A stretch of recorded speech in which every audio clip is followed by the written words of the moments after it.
Good evening, ladies and gentlemen. We are about to start. Before we do so, can I remind people to turn off your mobile phones or put them to silent mode? During the Q&A session, which we will have at the end of the discussion, please use the mics on the aisles and introduce yourself with your name and organization before asking your questions. Well done. Good evening, ladies, everyone. A very warm welcome to the EDB Society's Enterprise and Entrepreneur series. We are very happy to see so many of you here today for the sixth and final forum that we are holding under the E-Series. As you know, the E-Series is a six-part initiative undertaken in partnership with the Singapore Management University and with the support of the Economic Development Board. Today, this culminating forum is Entrepreneurship, Singapore and beyond. We will hear from our distinguished speakers who have significantly built up their businesses both here and abroad. Let me express our special thanks to UOB, our main sponsor, and the supporting organizations, Nippon Paint, Pasta Mania of the Commonwealth Capital Group, Singapore Business Federation, and Sabrina Jurong. May I now invite Mr. Lee Swan Hyang, President of the EDB Society, to give his welcome remarks. Mr. Lee, please.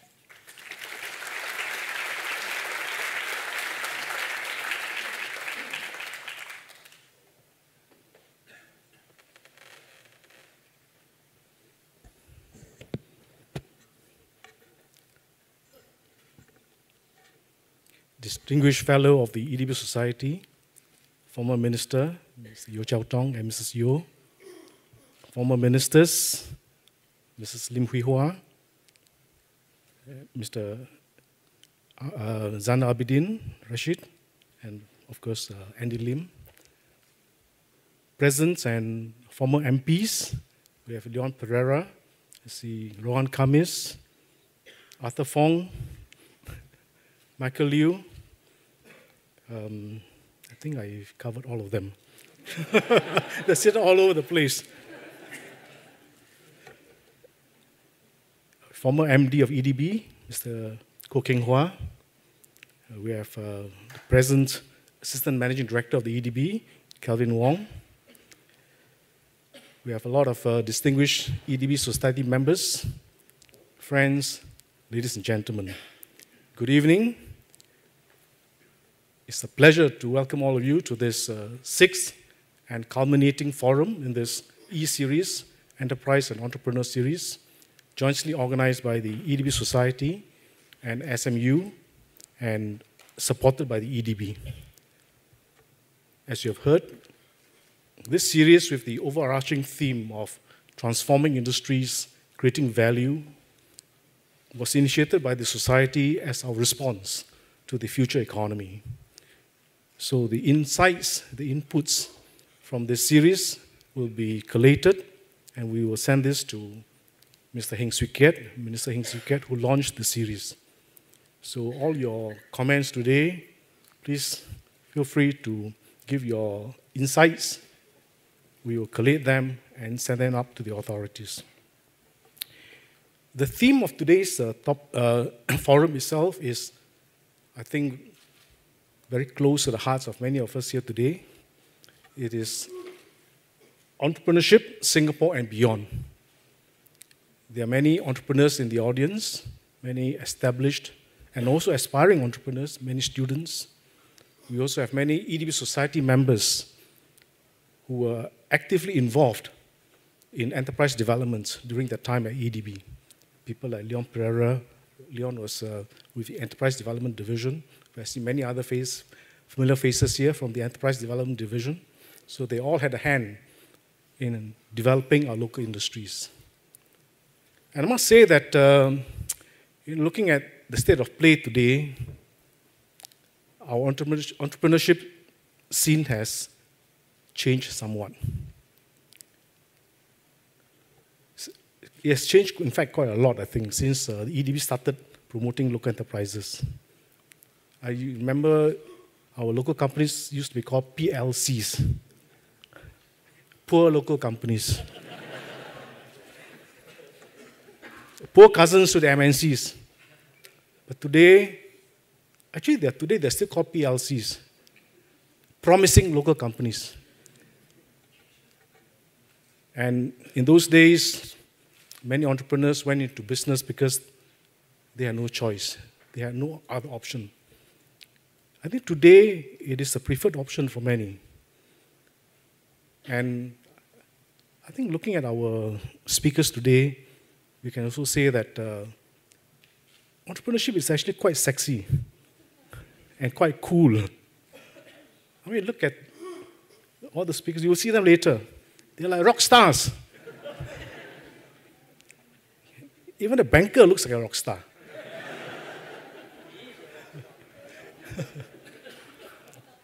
I mean, remember those days, our parents would say, don't take up entrepreneurship. It's better for you to take on a rock, steady job. Today, you say, wow, look at all these rock stars. They are role models. And I think when I grow up, I too want to be an entrepreneur. And we are very fortunate today to have a very distinguished panel of star speakers, star entrepreneurs who will share with us their insights, their experience, and their vision. The list of speakers are very, very, how should I put it, rock star-like. Starting with our pro-enterprise banker, Mr. Wee Cheong. Later on, you'll see the way he's dressed, just like rock star.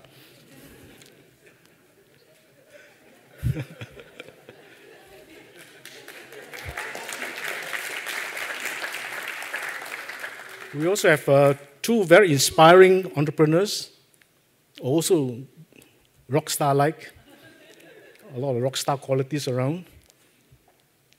Ron Sim, whom I think many of you know as the founder of OSIM.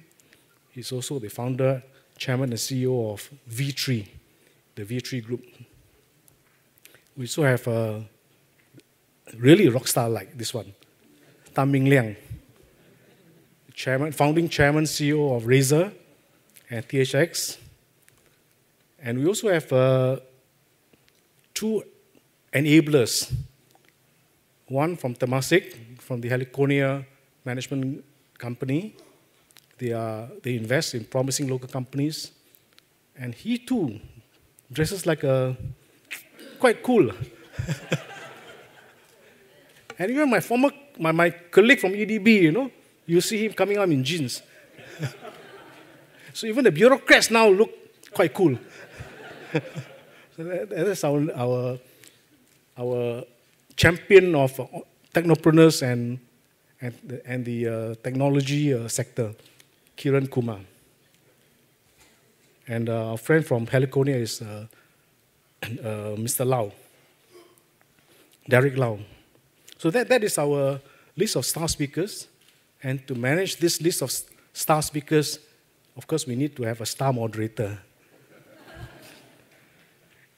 A professor whom everybody knows and who seems to know everybody. She's VP of Office Development at the SMU, and she's herself a very eminent conference speaker. So I think we've got the right mix today. We tried very hard to get a lady speaker on the panel. Unfortunately, they turned us down. So next best thing, we got a lady moderator. So now it's quite a good balance. Well, before I hand you over to Annie and the speakers, allow me to say a few thank yous. I think a lot of people have helped to make this series a success. And today, as you can see, is another full house. I would like to thank, you've heard the MC announce their names already, but I'd like to repeat that because they've been very, very supportive. Our thanks go to our main sponsor, UOB Group, and our supporting organizations, Nippon Paint, Pastamania of the Commonwealth Capital Group, Singapore Business Federation, and Sabana Jurong.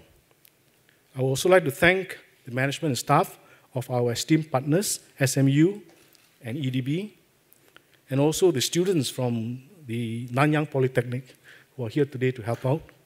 And finally, the EDB Society's EXCO, the organizing committee, led very ably by, I don't know where she is now, Daisy Go. Yeah.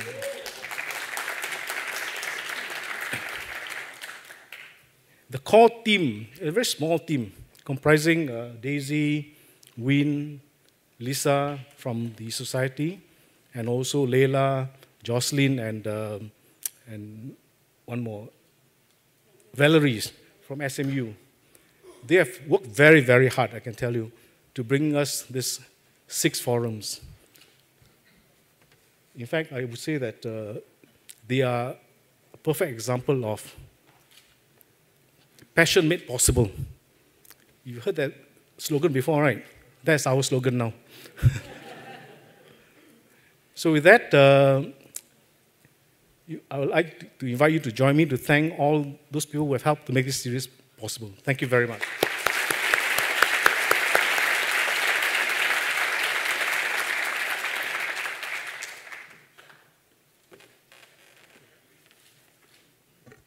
Thank you, Mr. Lee.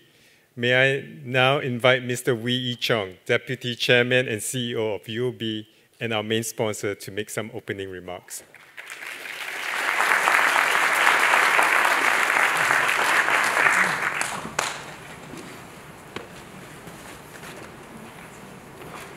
I will be a little bit more serious.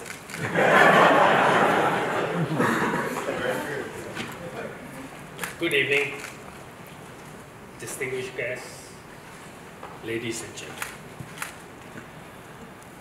I'm honored to be here today, engaging with all of you on topic, something very close to my heart.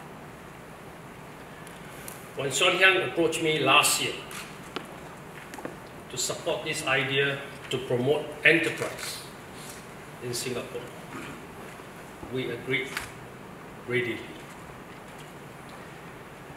And not only because enterprise is in UOB DNA. We see this as an important and meaningful initiative, a prelude to a larger mission to inspire the next generations of entrepreneurs and to shape our country's future. Through the series of talks organized, we have been inspired by the sharing of journeys and experiences, offering valuable lessons for many. So thank you, EDB Society and SMU, for organizing this forum. And to the speakers and participants for your open sharing and constructive feedback. Some of you may know of UOB entrepreneurial roots. My grandfather, together with 6 other gentlemen, raised 1 million and launched a startup in Singapore. The purpose of that startup was to serve an unmet community need, providing a means for businessmen and traders to finance their ventures and to make payments to one another. Today, 83 years on, UOB has a network of more than 500 offices in 19 countries across the world. My grandfather probably didn't imagine UOB to be what it is today. It hasn't always been an easy journey, but we persevere with long-term visions and passions. As Singapore developed into the financial hub that it is today, we too have grown, continuing to serve the business community through thick and thin. We have evolved with time and technology. But what makes us who we are is how our founders' values continue to shape our thinking and actions. We never lost sight of the importance of being enterprising and honorable. To focus on creating long-term value and to maintain committed to doing what is right for our customers. To give back to the communities in which we operate and to help nurture future generations. While UOB is now no longer a startup, we see the enterprising spirit as core to our continued success and survival. All the more so in this fast-changing, globally connected digital world. We have to learn and adapt to change constantly. We must be prepared to disrupt ourselves or be disrupted by others. Of course, it's easier said than done. As an organization grows, so do its processes, complexity, and bureaucracy, naturally. We have to make conscious efforts to stay nimble, close to customers, and focus on the fundamentals. It's a balancing act between controls and experimentations, order and chaos. And we are learning every day. To unleash the enterprising spirit in our people, we must encourage them to try new things and not to follow the well-worn path of others. It helps to have a conducive ecosystem supporting people and businesses as they venture beyond their comfort zone, embracing mistakes and failure as part and parcel of any growth journey. Singapore, as a successful nation, recognizing this and is taking steps to encourage more innovation and enterprise, including reshaping policies. In doing so, we should be clear on the purpose of what we are doing and the sustainability of doing so. For instance, in the race to be a smart nation, we must be mindful of balancing market openness in the payment system with the needs for robust security to maintain public confidence.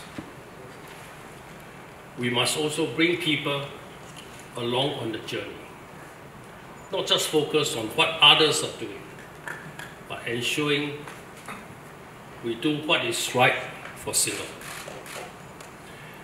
In terms of mindset, we must encourage our people to be more open, flexible, and take more risks.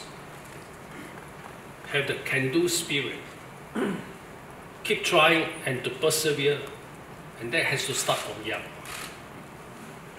For instance, broaden their exposure, focus on learning experiences, celebrate entrepreneurial attempts, regardless of outcomes. Whether in a startup or in institutions or government, it's part of the continuum of education and progress, and we are all part of the whole ecosystem. It's a collective effort and responsibility for everyone, including all of us here. It's heartening that our future generation show promise, judging by the increasing number of young entrepreneurs, the buzzing creative scenes and willingness to share ideas and opinions. This evening, we are delighted to have assembled a panel of distinguished individuals who embody these qualities and more. Let's look forward to hearing and learning from them. Thank you very much.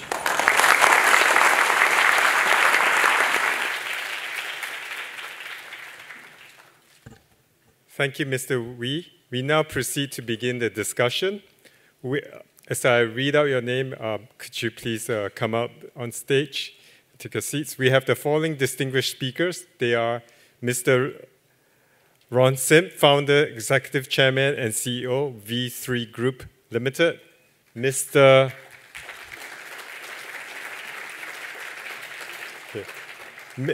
Min Liang Tan, Co-founder and CEO of Razer Inc. and Chairman, CEO THX Limited. Mr. Derek Lau, CEO, Heliconia Management Pte Ltd. And Mr. Kiren Kumar, Assistant Managing Director, EDB. This discussion will be moderated by Prof. Annie Koh, Vice President of the Office of Business Development, SMU. Thank you. Good evening. Oh, wow. What a good-looking group. Thank you very much for being here. And I'm really delighted that this is the last final series of this enterprise and entrepreneurship lecture series that we are doing in collaboration with EDB Society. First of all, warm welcome for a lot of you who are new to SMU. This is one of our favorite auditoriums. And on behalf of my president, Arnold Demeyer, a great welcome indeed.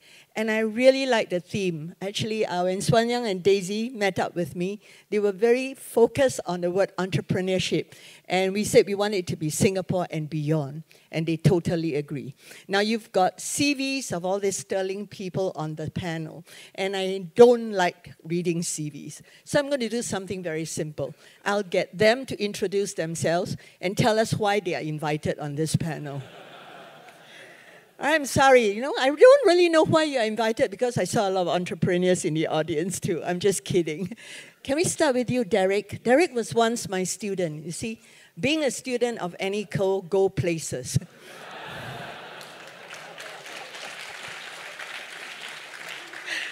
But, all right, we'll be nice. Cool, Derek, come, tell us all about yourself. Thank you.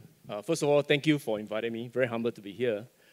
My name is Derek Lau. I spent first 20 years of my career with investment bank as well as the Temasek Group for 10 years. And all these 20 years actually spending time working with a large company.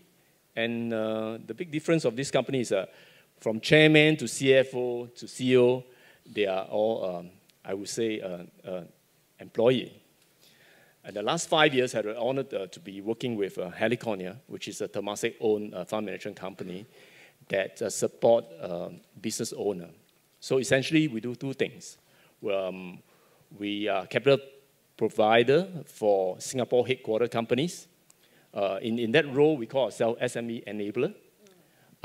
We have since invested in 24 companies, range from largely consumers to manufacturing company and so on. Even mixed martial art, one championship, some of you may have seen.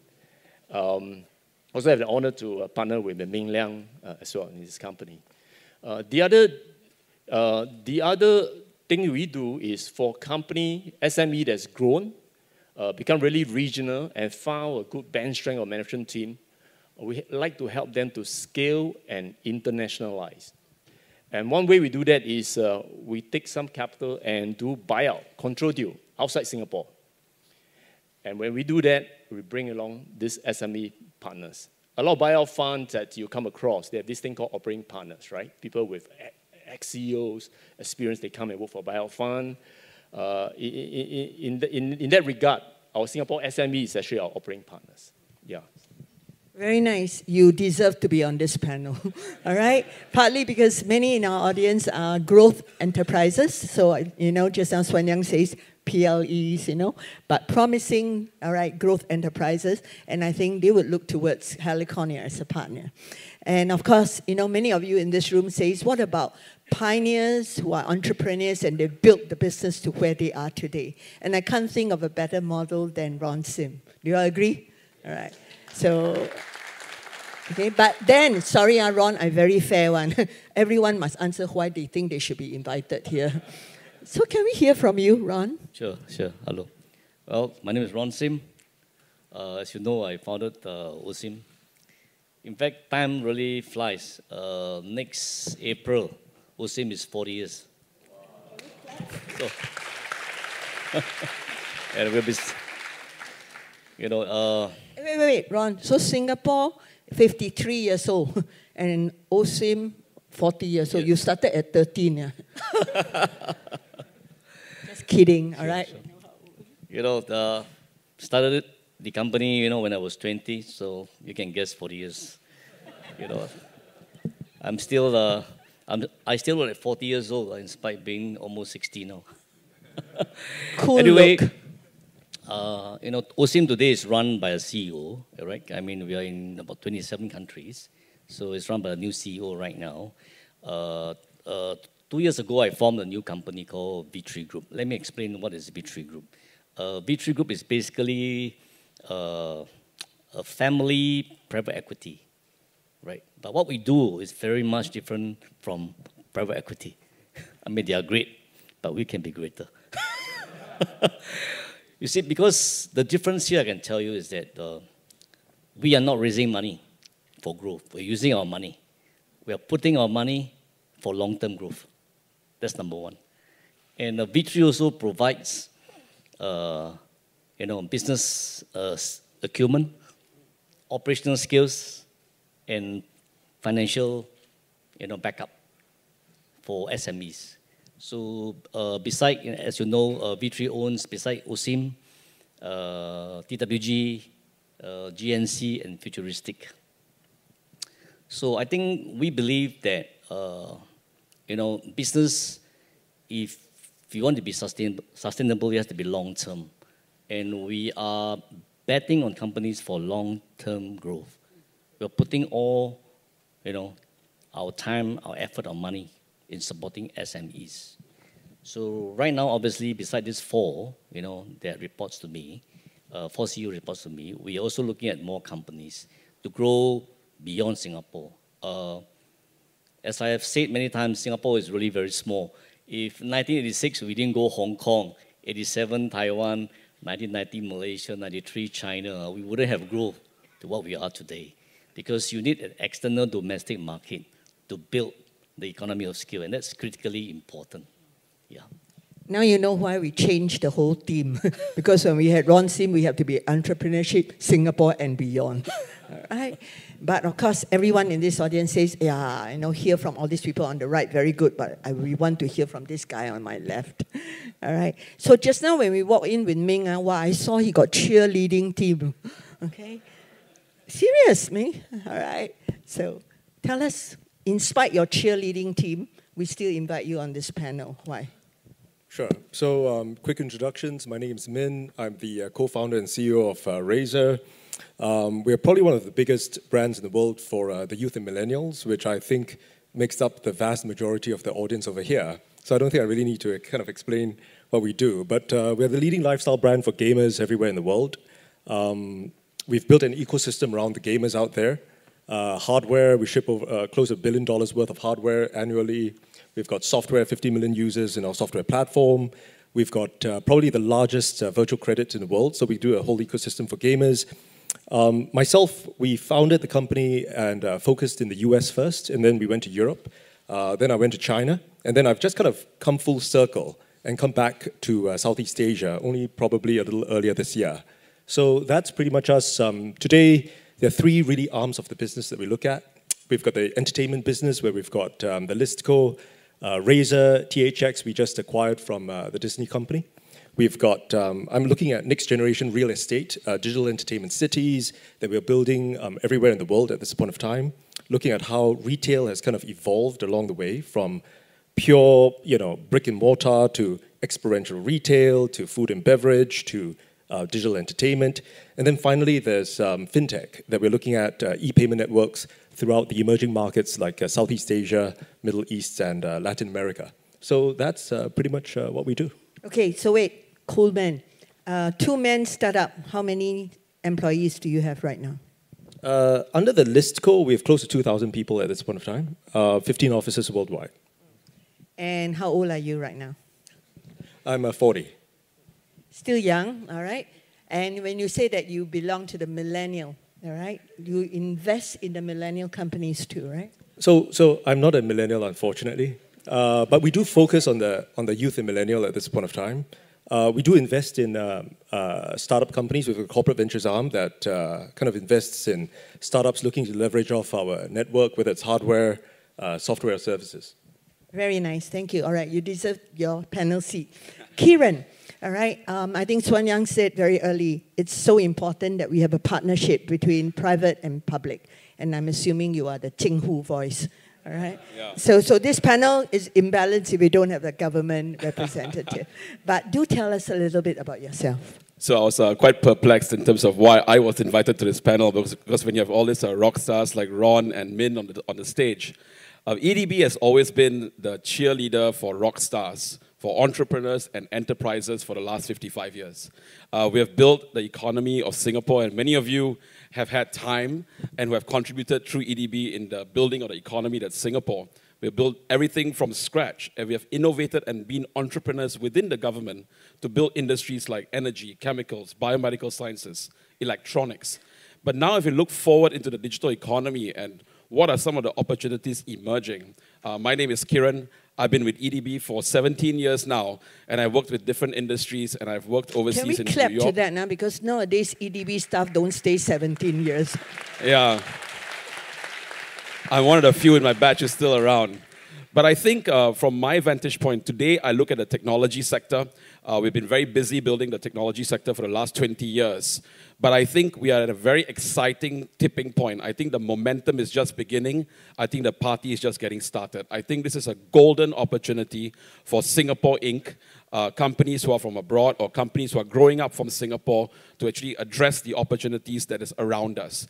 And I think two big factors are playing to us in terms of tailwinds for opportunities for Team Singapore. I think one is, of course, technology has brought down a lot of barriers to entry in the digital economy. And number two, I think the barriers to entry has fallen, but the opportunities for the first time in our history, ASEAN is a huge growth theater. If you talk to any multinational around the world, the big markets of the G3 is done. I think for them, their next frontier of growth, and we're seeing it in many conversations, Southeast Asia, ASEAN is the battleground. You hear that from the Facebooks, the Alphabets, the Googles of the world. You hear it from Alibaba, you hear it from Baidu and Tencent. I think that's just a snippet in terms of where they're putting their assets, capabilities, because this is the frontier market. This is quickly becoming the battleground. This is what we see from our vantage point. And we've been working with the likes of Razer when they were a young company back in 2005. So our relationship goes back a long time, and we're very proud and happy to see how we are not just attracting multinationals, but more importantly, growing our local timber, because these guys, entrepreneurs, know our backyard better than any multinational can. So I think we are evolving into an ecosystem, which I think is my second point, an ecosystem that's becoming very vibrant, very diverse, and I think the magic for Singapore as opposed to a Silicon Valley or a China is that in a very tight location, we have 19 global sectors, from logistics to pharmaceuticals, to telecoms, to technology, and many others. We are seeing increasingly that innovation and new business models are emerging at the margins of industries. The question today is not about what's the next big sector we're going to go into, but where are the opportunities at the margin of existing sectors that we have, and drive that deliberately. So I'll be happy to share a little bit more about what we do, but excited to be part of this panel and share our perspectives. Wow, this one like passion made possible. All right, one whole round. Okay. Ken, all right, we know how to come to you in a little while about all the opportunities, but actually I want to start with Ron for my second round, Ron. For many in the audience, actually they would say, I'm doing a traditional business. I'm in F&B, or I'm selling goods. How do I transform? How did you stay in business for 40 years and still keep up and be ahead of the curve? What did you do right to get you where you are, beyond thinking long term? I think certainly if I were to look back, those years, I think it's really innovation all the time. I mean, you cannot stop innovation. And be it product, be it concept, be it advertising, be it operational ways, there must be innovation, to carry you beyond. Yeah. And I think in this new digital era, I think it's a lot more interesting. I'm finding myself every day embracing the new technology almost every day. In fact, last year I tried, I applied to list in Hong Kong and we got approval. I tell you, I'm actually more envious, all right, of the digital company today. I mean, look at the Min Liang Razer. He got listed in Hong Kong, 4.5 million valuation. Billion, not million, billion. All right? And then, he's losing $100 million. But you know how to make it back, right, Ming? No, I'm not saying this in a negative way. He certainly know how to make his money well. I'm saying we make $100 million, and the valuation they give me 1.5. I said, no, thank you. So I'm actually, envious and enthused that this digital era has created so much opportunity, which means you can leapfrog, all right? If you look at certain tools and opportunity and says, what can I do to make a difference? Right? I mean, today there's everything is in your phone. Just your hand is, your phone is virtually the computer and everything is all. And so many things can be created today just by the phone. So I'm sure there's a lot of opportunity that can be done. As far as we're concerned, the constant innovation cannot stop. Cannot stop. You may have the vision, but if you ask me again, vision itself don't drive the objective. Right? What is really more important is that you need culture. Right? Culture basically drives objective to the outcome because it's driven by the owner of the company, by the CEO of the company. It's really a function of style, standard, speed, sustainability. Before you can put up, you can join up between the objective and the platform. Thank you. I love it. Style, standard, speed, and sustainability. The 4S. Right? But then we come to Min Liang. Min Liang, he's so envious of you. Lose money and then got 3 times higher valuation than him. But for many in this room, they are actually very curious. Min Liang, what do you think are some of the future thinking and the future doing innovations that Singapore has a chance? You've been back how long? Beginning of this year, right? Yes. Well, I think fundamentally there isn't really anything limiting what we do in Singapore, right? I think we have got a phenomenal kind of platform over here. We've got the reach across the world. There's really nothing really stopping us from doing anything. When we first started looking at gaming, I went around everywhere in Singapore at that point of time. It wasn't a mandated government industry back then. And you guys well know that if it's not a mandated government industry, you don't get any support at all, right? But EDB say he's been seeing you grow up and have been helping you long distance. No, don't get me wrong.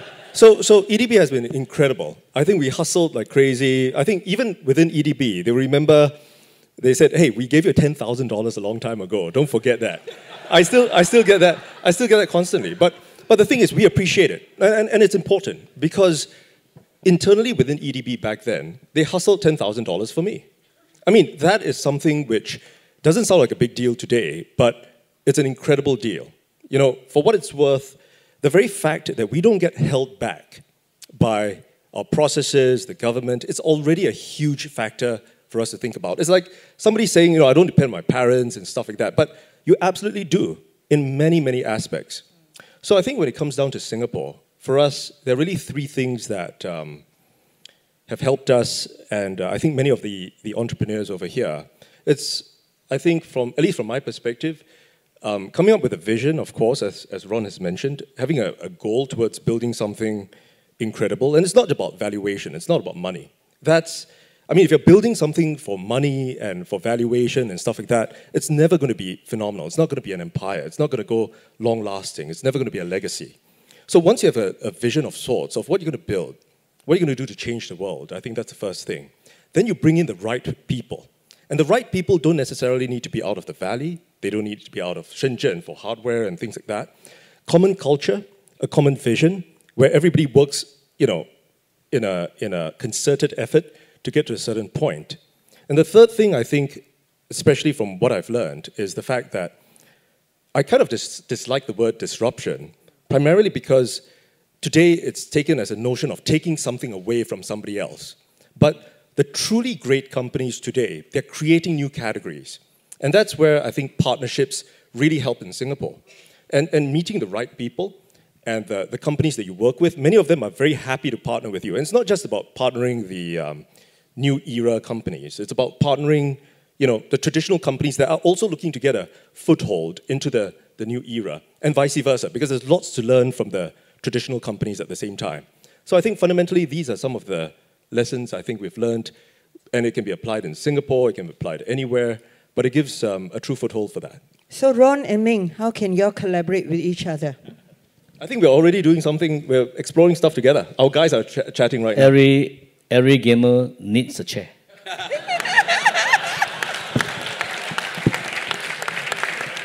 That's innovation, all right? But now we come to you, Derek, yeah?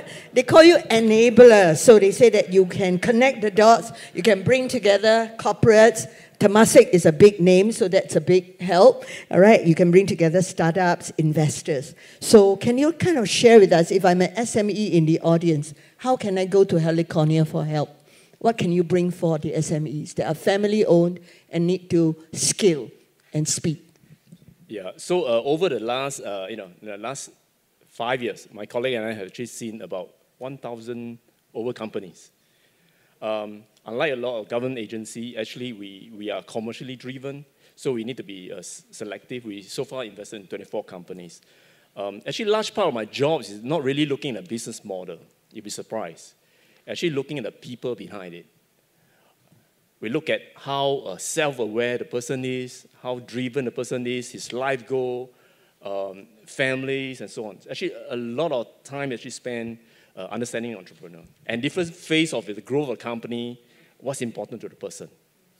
And why is it so important is because I spent 5 years personally with my family living in Ho Chi Minh City, working for Temasek, looking after Vietnam, Myanmar, Cambodia, Laos, and so on. One thing I realized is, you look at the Japanese, the Korean, the Taiwanese, they are very good in doing one thing, collaborating.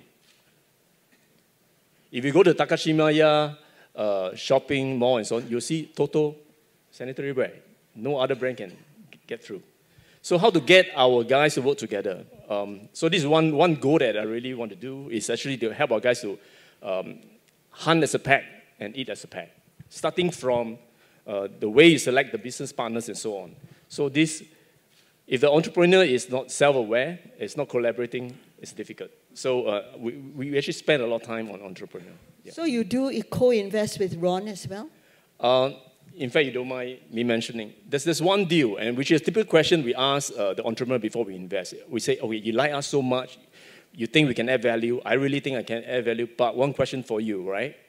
Who else? What's your wish list that you think can help accelerate? Maybe with my involvement, the person will be encouraged. So in one of the deals, his name was mentioned. So I say, okay, I introduce you, and I'll scale down my investment for him if there's a chemistry and so on one condition. He must mentor and guide the person the next few years. And to me, it's win-win, because I told my guys that you are good in crunching number, changing a beta, raise of capital, you can get an investment done, approved and so on, but actually it's more than numbers. It's about people with operating experience. So I really acknowledge what you say, PE and PE plus with, So my job is actually to demonstrate that investing in SME is a profitable business and more people can join us. And so use us as a catalyst and invite co-investor. So most of our deals, actually, we invite co-investor that can add value. Yeah. So, Very good. But PE, look at the tangibles of the business and the people. we look at the intangibles of business and people. And the intangibles are actually harder, so he's giving you credit. Kiren, so just now you were teasing us. You say there are lots of great opportunities. And I know all my audience was not listening to the earlier conversation. They can't wait to hear from you. What are some of those opportunities?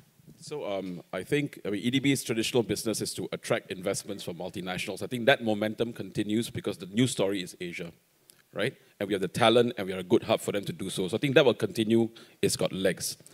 The other opportunity we see is that, and I think in the next 5 years, this is the next wave we're going to see in terms of innovation and entrepreneurship. But I think that entrepreneurship is going to come from large incumbent firms that have been struggling to restructure their business to remain relevant. Because if these global leaders today can actually fundamentally innovate and game change their business to remain relevant in the future, that scale you're going to see at a B2B level in terms of innovation is something that we're watching quite closely. So if you look at Fortune 500 companies, where do they have key innovation outfits, regardless of where they're headquartered? It'll be Silicon Valley will be number 1. Number 2 globally in terms of statistics by Capgemini, Singapore is number 2. And some of the reasons I mentioned briefly earlier are the reasons why.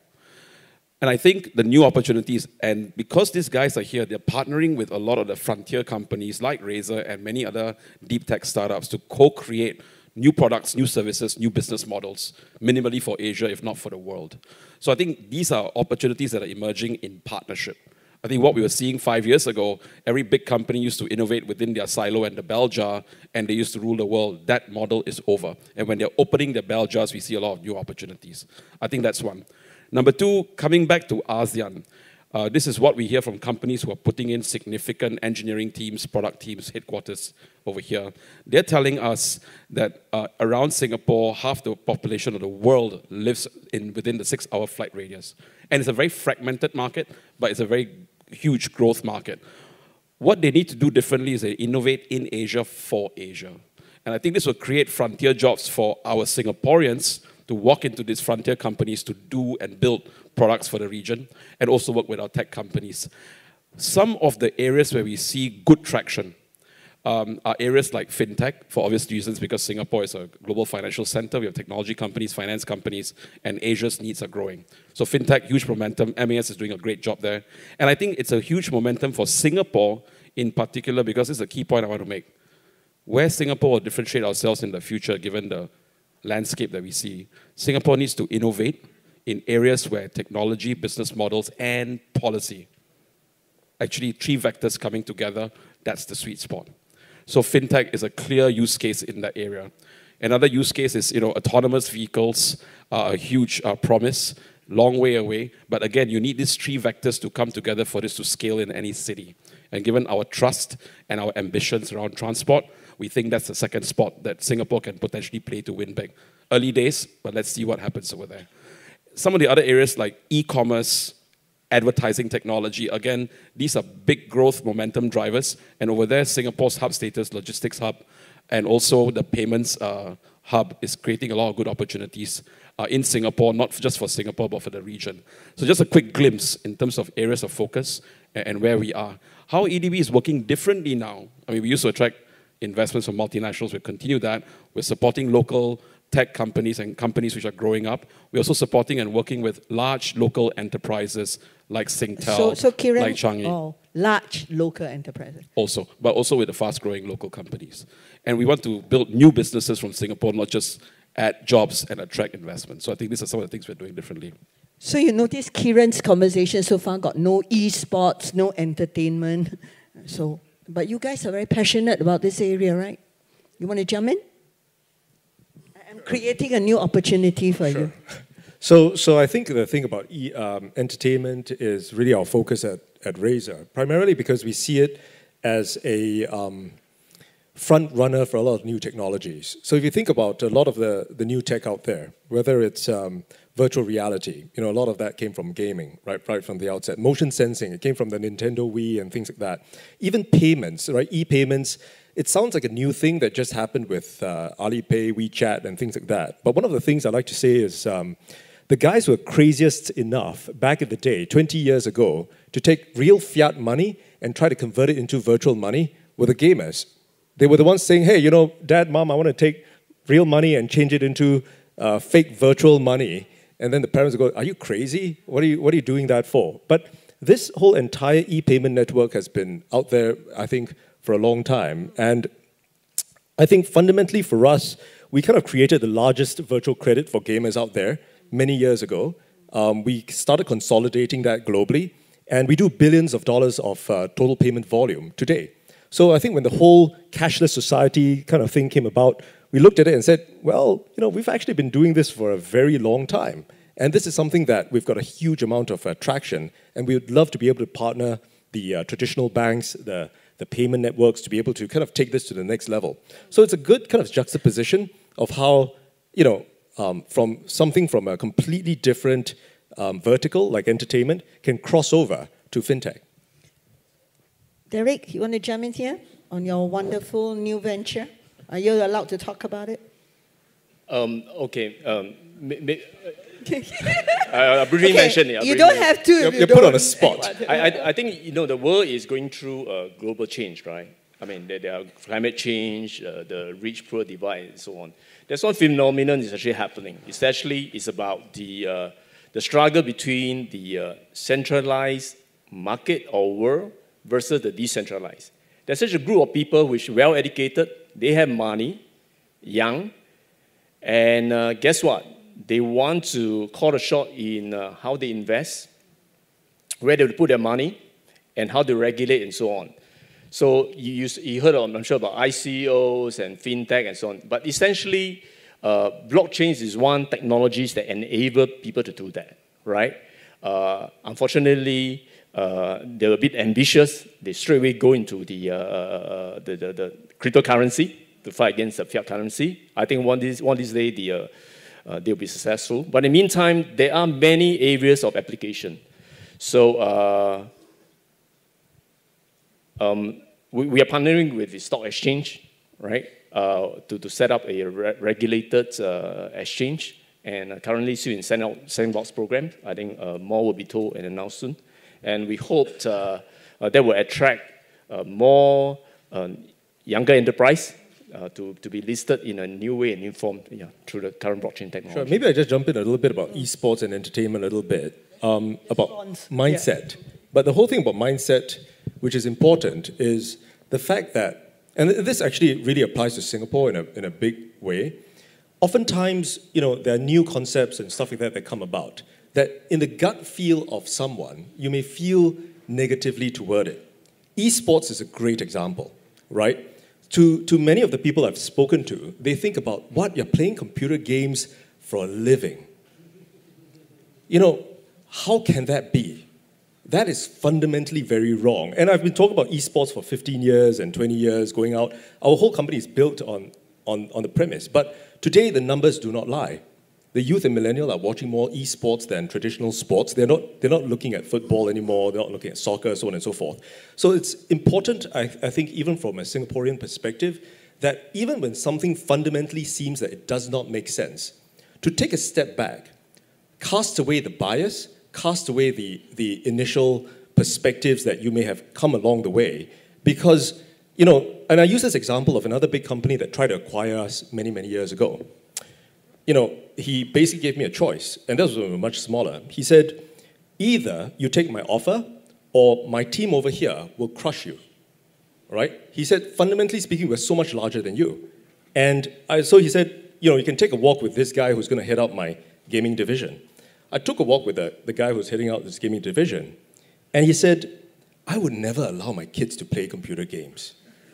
It was a very short walk, right? Yeah. Well, it was. I spent 3 nights with the company, but when I went back, I told my team, these guys will never beat us, because they fundamentally do not understand what drives us, what our passions are, why we are so keen on gaming and things like that, and that's why I think, to a great extent, as Ron has mentioned, innovation is important. Keeping your mind completely open is incredibly important. So, like when we first started to say gaming is an industry, there was no data. We were going around, they said, give me all the papers and stuff like that. So I think that's important in Singapore, where sometimes we tend to be put into brackets and mindsets, whether it's from a family perspective or whether it's from a institutional perspective or a government perspective, that, things like that can sneak up around you and just completely change the world. So what happened to that company now?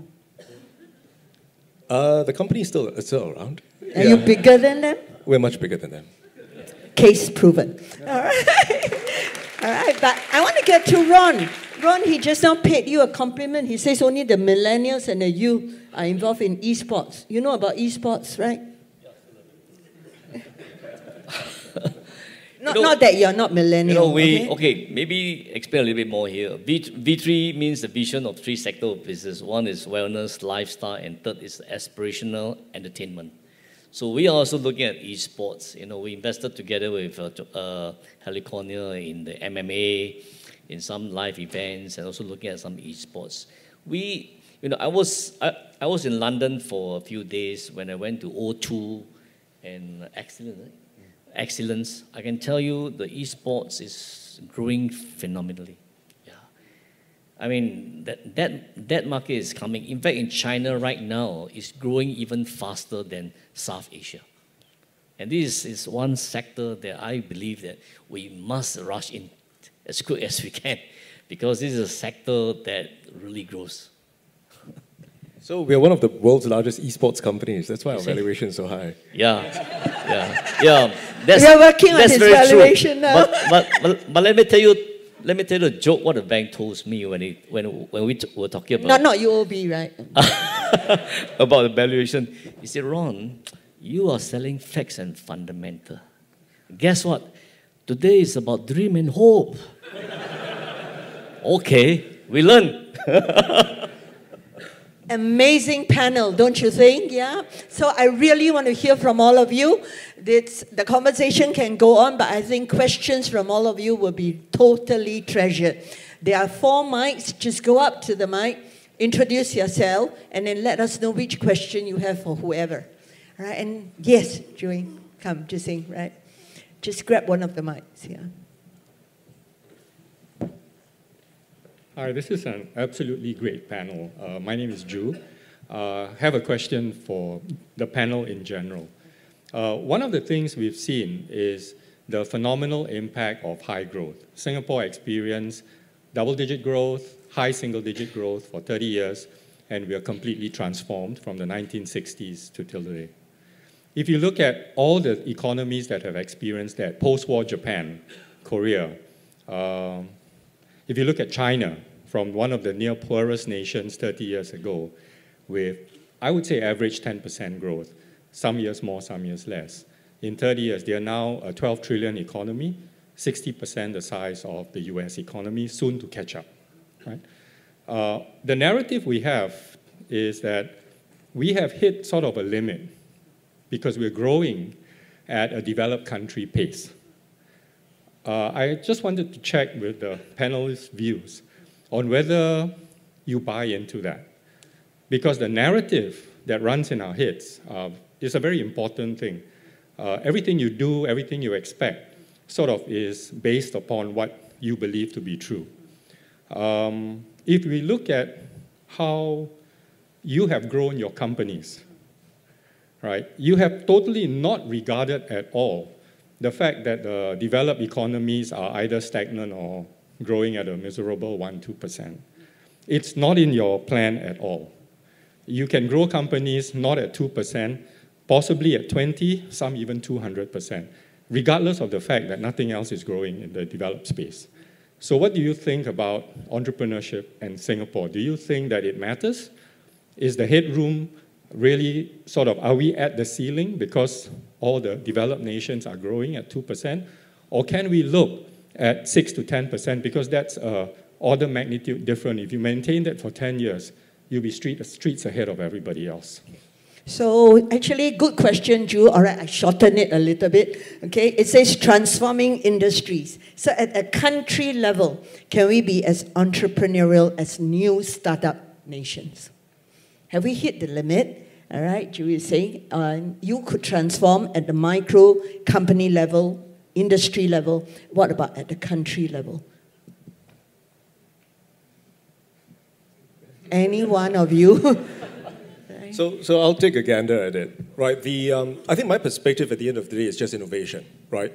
I think every company will reach a certain point in every step of the way where somebody says, look, my top line is $10 million, is this as far as I can go, so on and so forth. But there are always multiple ways in terms of looking to eke out different business models, and whether it's from a company perspective or from a country perspective. And that's why there are big bets being made also at the same time, whether it's biotechnology, whether it's e-commerce, whether it's payments or what have you along the way. It's trying to figure out, what are the core strengths and disadvantages that we have also at the same time. So clearly, I think for all of us sitting over here, we do not have the scale, as a domestic market. And that's something which is clear and evident for everyone, which is why I think today we are talking about going further afield. Now, back in the day, I think if you look at the earlier days, it was talking about, why don't you go to Malaysia, right? And then maybe the more adventurous, if you can go to China, that would be phenomenal, over and above. But there are companies like ours, like Ron and stuff like that, which we are going to the US, we're going to Europe, we're scaling up. And I think we have a lot of human capital and a lot of basis for many things to be able to grow the businesses in.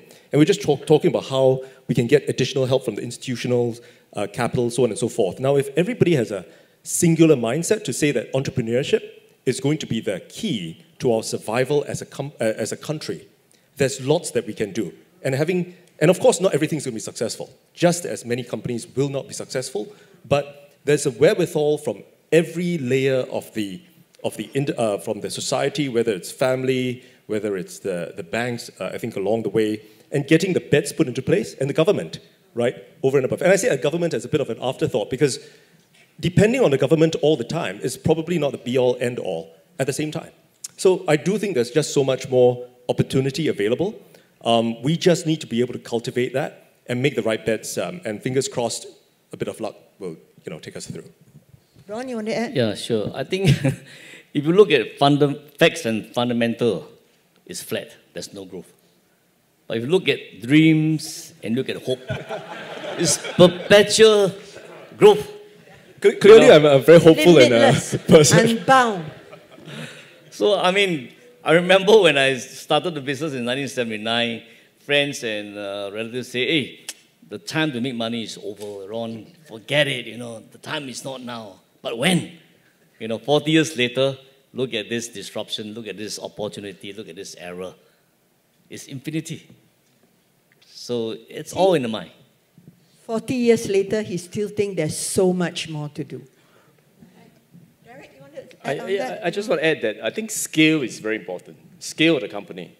I think for years, the country, the government has done so much for so many SMEs. But if you really look at just take stock exchange, for example.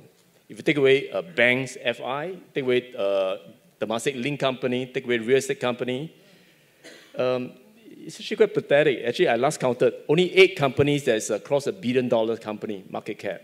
It used to be 9, one of them delisted.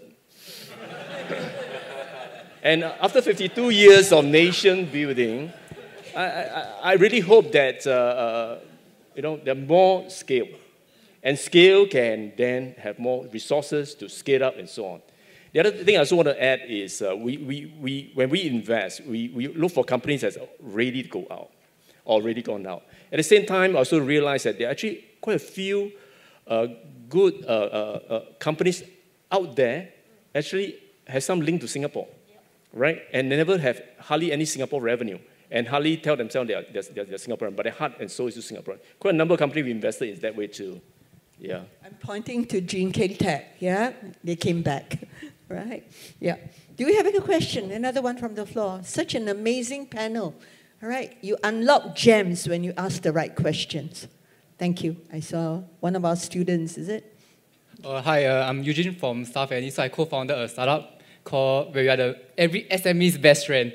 Yeah, so for me, I'm actually a fresh grad, so I should ask a question to the panelists on how actually your views on traditional SMEs to adopt new startup technologies. So a bit of a background is that what we do, we integrate the scheduling together with the timesheets and the pay slips. So whenever I talk to, let's say, SME owners, right, above the age of 45, right, they'll be like, why do I need your stuff? I've been doing my process for over 20 years and I pay my manager to do this kind of work. So these are some of the things that I actually face as compared to the younger generations whereby they are more receptive to technology. So I just want to hear your viewpoints on the more traditional businesses adopting a new startup technologies. So wait, really, can you speak Hokkien or not? Cannot speak Hokkien. Can learn. Can learn. You go. See, so how to get SMEs to adopt new tech? I can speak Hokkien. So okay, then I shall go and learn Hokkien. Sure. I think fundamentally the customer is always right. You are always wrong.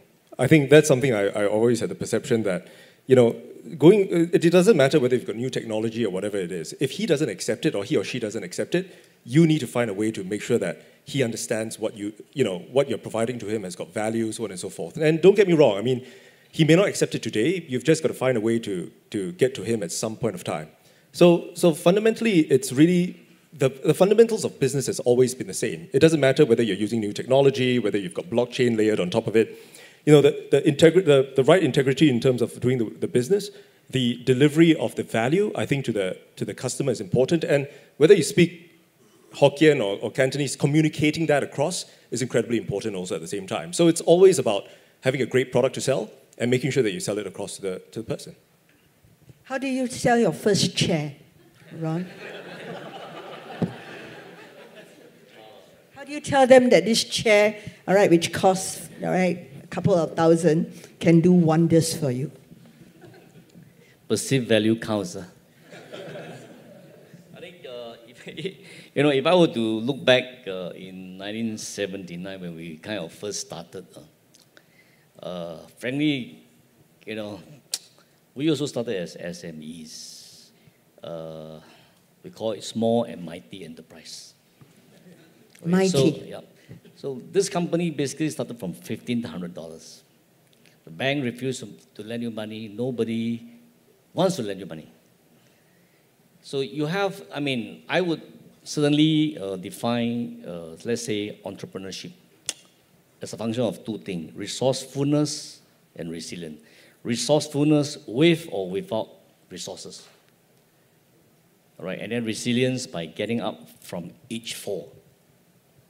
It has to be. We started by selling cash. All right, we started by selling cash. Everything we buy is cash, but we also sell cash.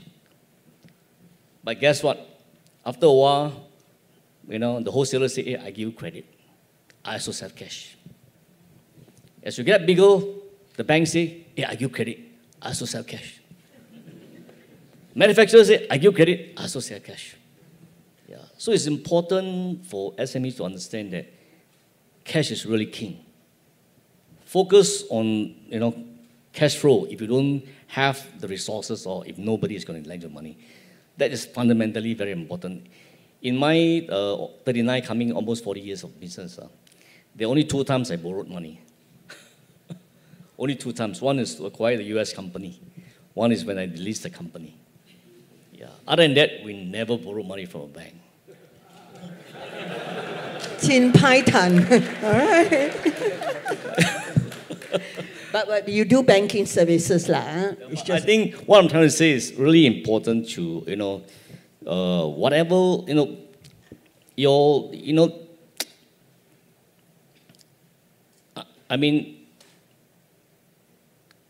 between the vision, between the objective and outcome, right?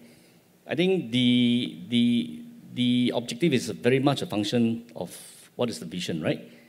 But the outcome is very much a function of what is the culture that you believe in. Yeah. So that belief is critically important. Yeah. For you to drive, if you think you're SME and you need help. Good. Thank you, Ron. Thanks. All right. Do we have another one? I love this.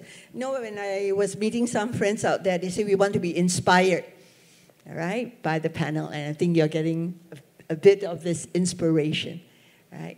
Questions from the floor. Do I have another voice? While waiting for them, all right? Yes. Okay. Hi there. Good evening, distinguished panel. I'd like to thank you for taking time to come down here. It was beautiful insights, and I've learned a lot. So I'm running a startup, a social enterprise. So I'd like to know what's your take on social entrepreneurship as a whole. And I'd like to know how can social businesses or even conventional ones leverage on the digital economy, since you're talking a lot about innovation. So I'm big on embracing like things like blockchain, artificial intelligence, machine learning. And there's a lot of talk about all of this getting displaced people of jobs. So what are the skills needed to stay relevant in the coming future? So yeah, that's my question. Thank you. Thank you. Thoughts on social enterprise, one, and what are the skills of the future, since automation is going to take away some jobs. Kiren, you want to start on? Anybody want to talk about social enterprise? None of your enterprises are social? But maybe I can take the skills one. I think that there are many disruptions, there are a lot of technologies. To be honest, there are a lot of technologies with big buzzwords and everybody is using that quite loosely. But actually, if you look down to companies and what they're doing in terms of embracing these technologies, yes, there will be some pockets of jobs which will be impacted, disrupted. But by and large, a lot of companies are thinking about how do I enable my existing workforce to do their jobs better, to drive productivity, while I retrain them to leverage technology. And I think that's exactly where the government is putting a lot of resources, efforts, support, incentives to work with companies. And I think the banking sector is a good example of where we're doing this, and we're doing that one by one for all the ITMs, the industry transformation maps. So look at the stock of jobs that we have, look at what are the future technology that's going to be embedded in various operations, retrain the workers to enable these companies to absorb technologies and for the workers to be upskilled. So I think that's one huge focus area in terms of skills future and what the government is doing to do that. And we're working with and through companies to do that because we can achieve scale and relevance and it's on the job instead of just training in school and hoping for that to happen. The second plank of work is really looking at how do we work with our universities, polytechnics, to actually skill our future workforce to be very adept at dealing with these technologies. We're not talking about everybody needs to be a deep technologist to do AI, but everybody, whether you're an accountant or lawyer or any other profession, to appreciate what this means and how that applies to your work. And I think if we do these two things well, I think it'll be quite useful. And then, of course, there'll be the third category, which will be disrupted. I think then the question is how do we reskill them in new areas and actually deploy them to other sectors or firms. And the government is taking a very strong, active hand for all these three archetype of jobs that we talk about. So let's go to Ron first. So Ron, what about the people you've employed 40 years ago? Are they still with you? How do you retool them? I still have a few guys which have stayed with the company, about 32 years. Yeah, I think he deserves a clap for that too. Yeah? And how have their roles changed? Well, I think you certainly, want to always build your employee. I would always, in our organization, I always believe that you try to build inwards first, rather than having, too much airborne people for key position. Not that they are no good, but apparently you need to understand the culture. And any new guys coming in will bring this new culture, which is not wrong, not right, but at what stage of growth are you? All right? I mean, are you at and in? So you have to be very mindful of that. In fact, I go up to China almost every month and spend probably 3 to 5 days, sometimes a week. Actually, right now, China is the only place that I worried. Yeah. Worried not because they're bad, worried because they are so innovative. They're so pragmatic, so creative. Every month I go up there, I come back and say, I must move faster than them. These people are damn good because, we in China since 1993, so we've been there for 6 years. The last 10 years, they leapfrog. They really leapfrog. Yeah, I go up to Europe probably 3-4 times a year, US maybe 1 time a year now. But you ask me, China right now provide me the best inspiration. Every time I come back, I say, this I can do, that I can do. They are so pragmatic. They are so pragmatic. And if I were to encourage SMEs or young people, I say, please go China. Yeah, you learn a lot more than anywhere else. even Singaporeans, if we're not careful, we can be eaten alive. You share the same thoughts, Ming? Well, I think China is incredibly innovative. I think it's quite clear. I think it's not just, I think in terms of technology, design, and things like that, they've actually done incredibly well. But to kind of address the point about social enterprise, because it's actually quite close to my heart, I think it's important today that if you look at how important social enterprises have become, and it's not just, because it's really the grand norm, it's really the hopes and dreams of any organization, right? And it's the actualization of also a lot of the youth and millennials, because at the end of the day, we want our work to have meaning. And it's not just money. I think over and above that makes a difference. I mean, it was money and things like that. We'll just go do exactly what, be a doctor, lawyer, what have you, and do all of that, banker, etc., along the way. But you can see that, a lot of the startups are now very focused in terms of doing not just a profitable thing, but it's also the right thing. And it's not just the startups, but even the very, very large organizations today have also come back to say, these are the fundamental values that the company was founded upon. And it's those companies that go, from strength to strength, because you get a cultural fit in terms of the people. You get, when you deal with people from certain organizations, you can actually feel that these are some of the values that come along with the organization. And that is important. Now, on the other end of the spectrum, if there are no values, if there's no social objective to it, you can also, when you talk to some of these companies, realize that it's just an empty shell. They're there just to exploit it, take business away from one company to another. They're not creating anything. So I do think that social enterprises are incredibly important. I think we should find additional ways to support it. Of course, it has to be sustainable also at the same time, because you just can't take handouts forever, right? But having a fundamental kind of direction or vision for the company that is for greater good, I think is important, whether it's a small startup or on a large organization. So where do you find your talent? Because that young man is also asking the future skills. What is Razer looking at, that we can prepare ourselves for? Well, because we've grown quite a bit. When we first started, I would have said we're looking for somebody who can design peripherals and things like that. But all of a sudden now we've got 50 million people on our software platform. We are looking at fintech people at this point of time. We're looking for people from the finance sector, so on and so forth. To us, we are growing as an ecosystem. And in any organization, I think it's also bringing in the right people at the right time.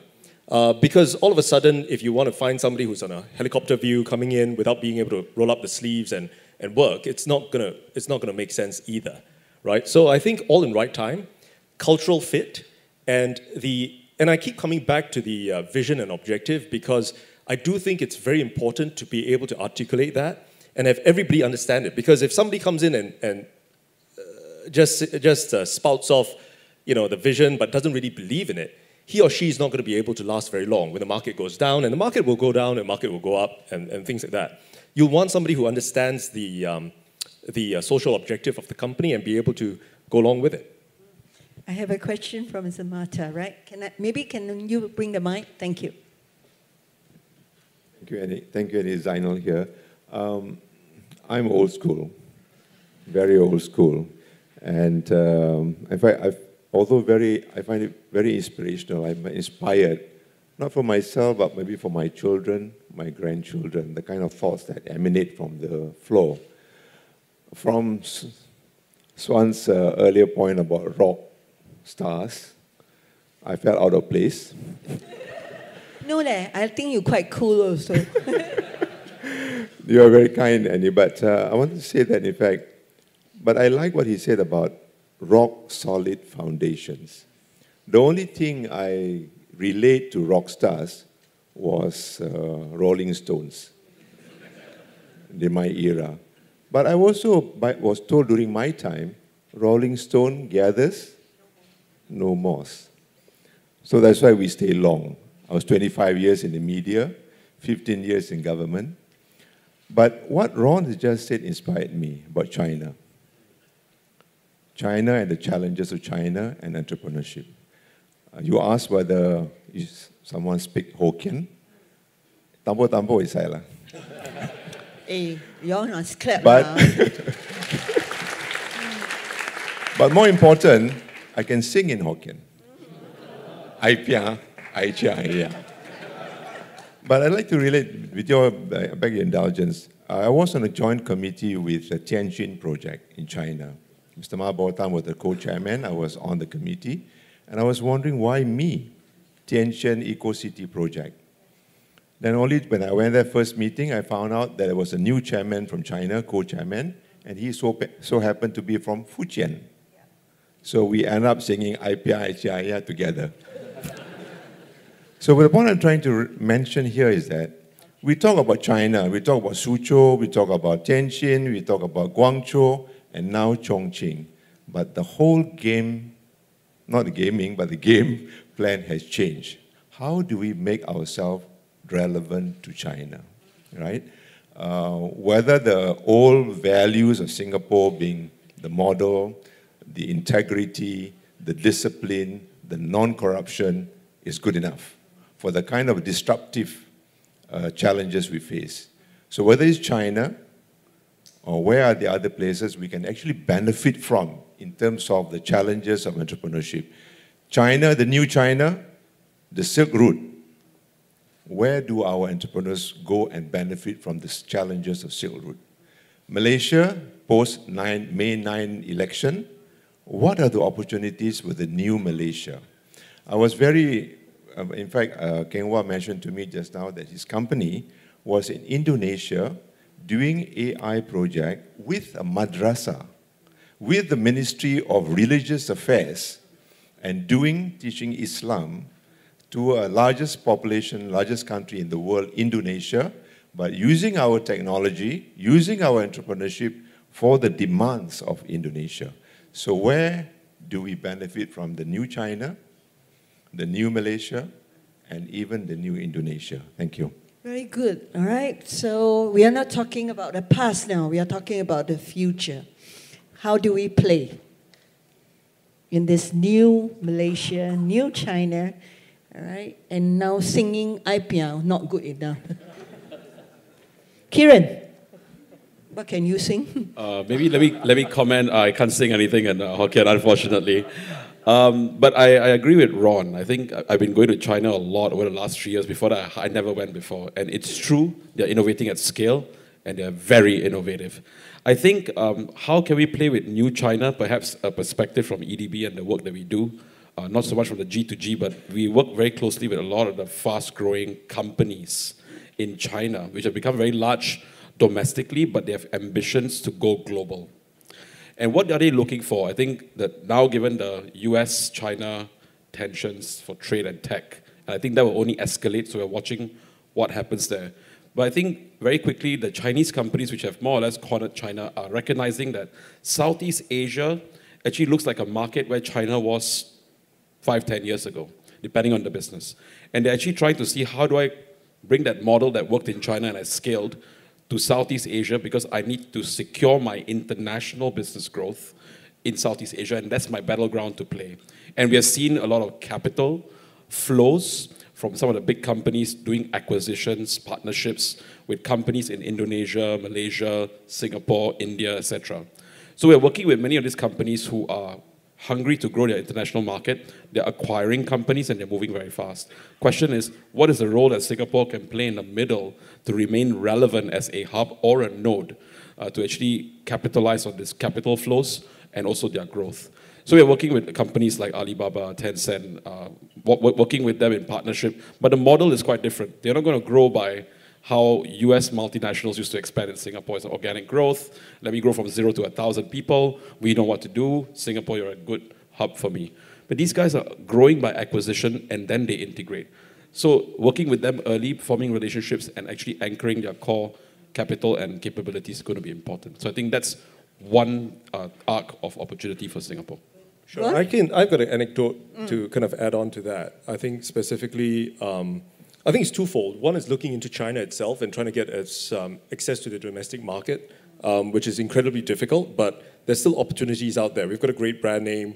whether it's from a country perspective, there's a lot of trust in what we do, so on and so forth. So that's one.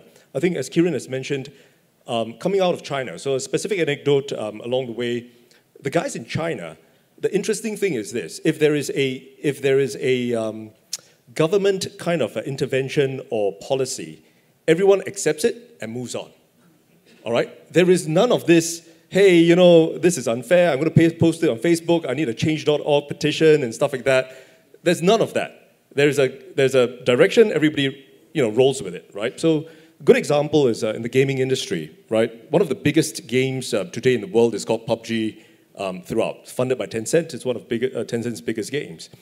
It didn't get a license approval in China. So what did the Chinese do, Tencent do? Very quickly, we are partnering with Tencent to bring the games to Southeast Asia.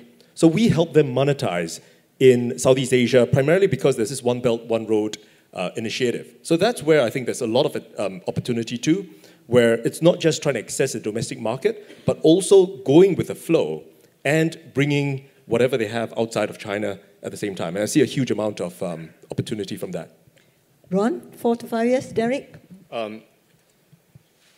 I deal mostly with a smaller company. So when they go overseas, whether China or Asia and so on, one advice that we normally give is go with the big boys. And then I try to be the ambassador for them and you know, go with a big real estate company in Singapore and so on. So I hope over the time, these big boys bring small boys concept become very important and something that I advocate as strongly as the harness pack and eat pack concept. So it has been proven successful. For example, one of the company invested, Razer, sanitary ware company. They are in Chongqing with the benefit of the, you know, the ESGs and government initiative right with them, so on. From there, you gain trust and then right along, right? So go with the big boys, yeah. And Ron, you sell very well in China, right? We still have relevance.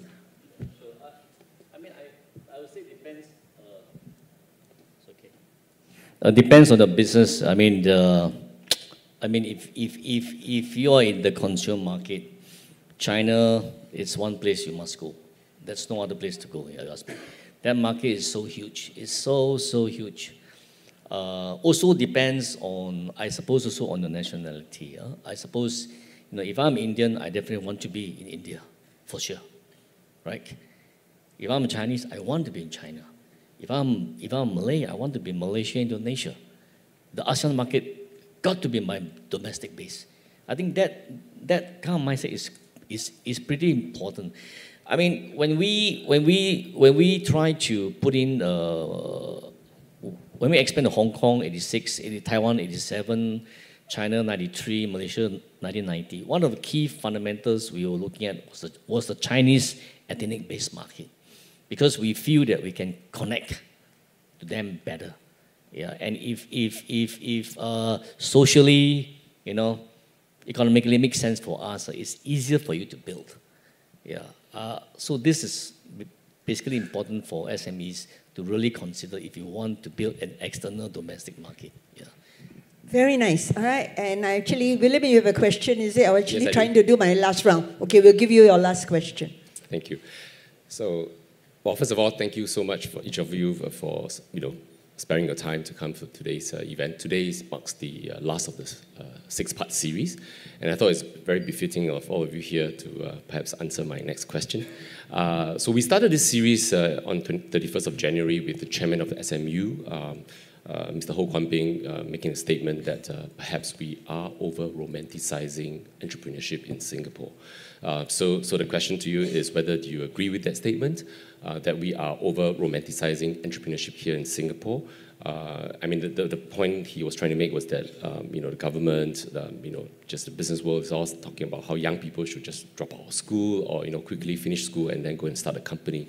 So is that really, you know, going to be the right thing to do to create our next millionaire or billionaire out of Singapore, right? So that's question number one. And the question number two is, I mean, personally, I actually do agree with him, and I feel that young Singaporeans should really perhaps have more experience, right?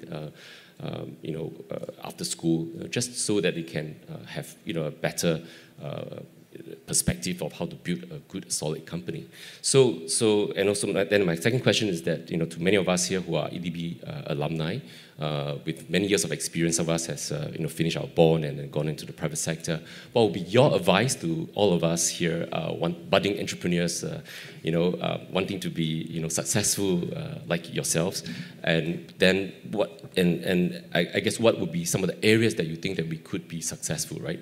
Would we be able to build the next bank in Singapore? Would we be able to still succeed starting as a trader, like how ours.sim, trading company started in Singapore? Or should we all kind of start or build successful ventures from technology, right?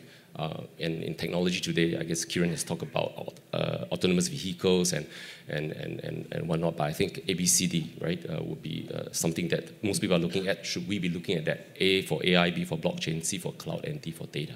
So okay, questions. So I will make that my last round of question, yeah? So is entrepreneurship cool at this point in time? And what advice do you have for people who want to start an enterprise? One word or one sentence, all right? When my son was young, I asked him to choose. In this world, there are two types of people, owner or worker, right? So there's no right or wrong, either way. But even you're a worker, employee, like myself, you also can have entrepreneur's spirit within what you do, creativity and so on. We actually my senior guy actually put money in the funds that we manage, so that's one way. Yeah. So your advice to young entrepreneurs? Stay in school?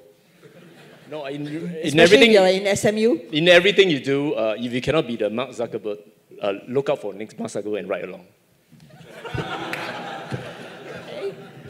Ron? Well, I mean, certainly enterprise is really the root of all economies.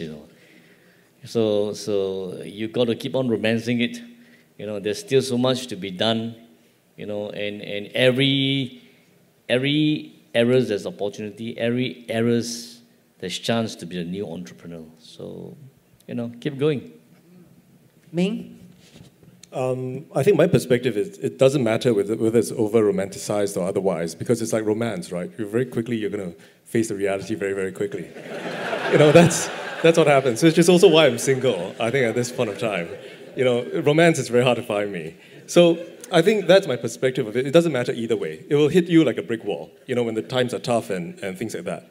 I think the other thing about whether people should stay in school a little longer and things like that, I think it's perfectly fine to drop out and do what you want to do. Not because I'm encouraging anyone to drop out, because even if you fail, you will learn a whole lot from failing. I think that's the premise. It's important. You see, you can stay in school a little longer, you can gain all the additional information, but when you're the guy who's lonely up at the top having to make the decisions, you will never have enough information anyway. And you still have to make the call. So better that you learn early, you fail early, and then you come back again and try to do a little bit more. Thank you. Kiren? How do you add to that? So just to build on Min's point, I think, at least from a government perspective, it's not an either or at a macro bet perspective. We're still going to continue our industry growth from big companies. Our main job as the government is to create options for people so that at the right life stage, when they choose to be entrepreneurs, they can. There's an enabling environment. When they choose to work for large companies, they can. And actually, we're starting to see that revolving door across entrepreneurs working for big companies, starting companies, and vice versa. So I thought that's really what the optionality that Singapore needs to build, just like cities like Silicon Valley or many of the ones that you see in China. Ladies and gentlemen, don't you think I have a great panel here? Yeah? They are... Yes, I really think so. I think it's a great finale. And you know what we hear loud and clear is they have style, all right? They have standards, and they are believers of speed. You have to be quick to the game, and yet at the same time, they think long-term and build for sustainability. Thank you very much, and you've been a wonderful audience. Thank you.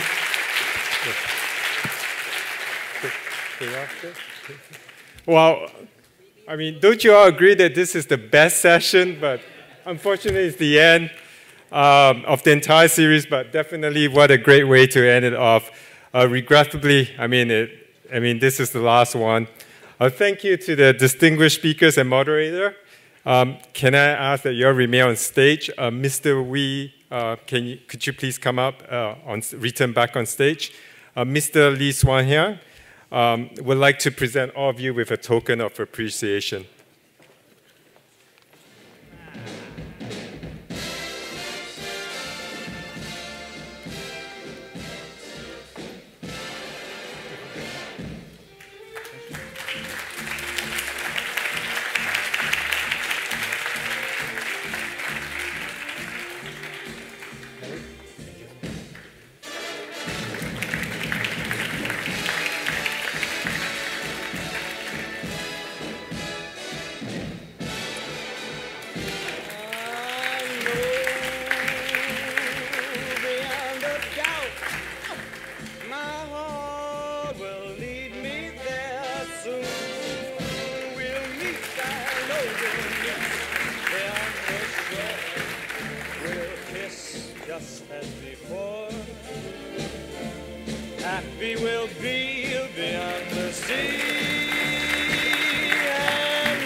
Daisy, would you like to come on?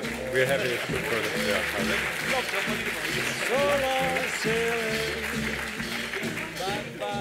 Can we have a group photo? Daisy? Yeah.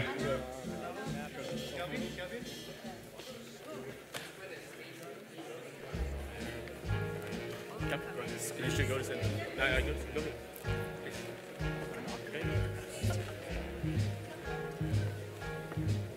I've got you